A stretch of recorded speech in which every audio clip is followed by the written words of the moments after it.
I stand with the protesters. And I think all well-meaning Americans stand with the protesters. It's not an isolated incident.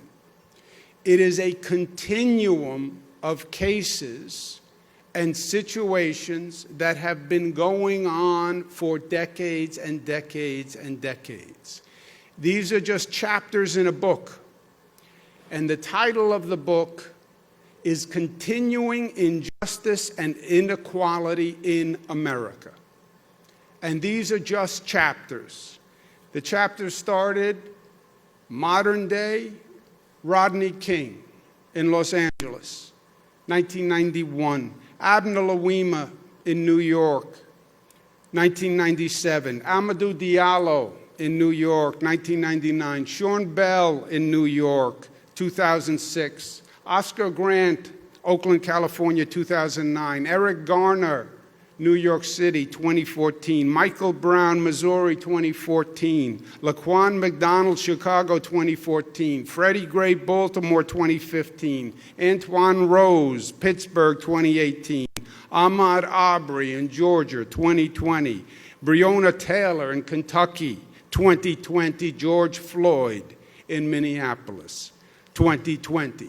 That's why the outrage. That's why the frustration and the anger. It is not about one situation.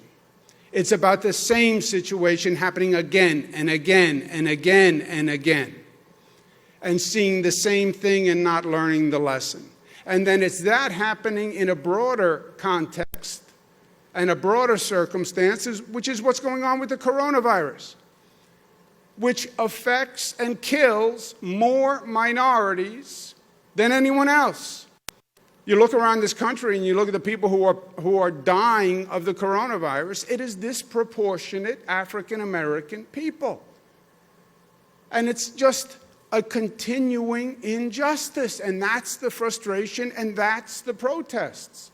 Nobody is sanctioning the arson and the burglaries, but the protesters and the anger and the fear and the frustration, yes, yes.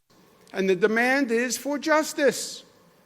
And when the prosecutor came out and said, well, there's other evidence, but I can't tell you anything more than that, that only incited the frustration.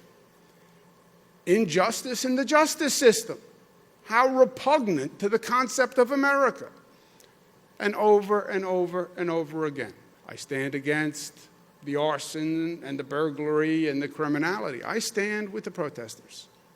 And I think all well-meaning Americans stand with the protesters. Enough is enough. How many times do you have to see the same lesson replayed before you do something? This country is better than this. It has been better than this. And it shouldn't take this long to end basic discrimination and basic injustice.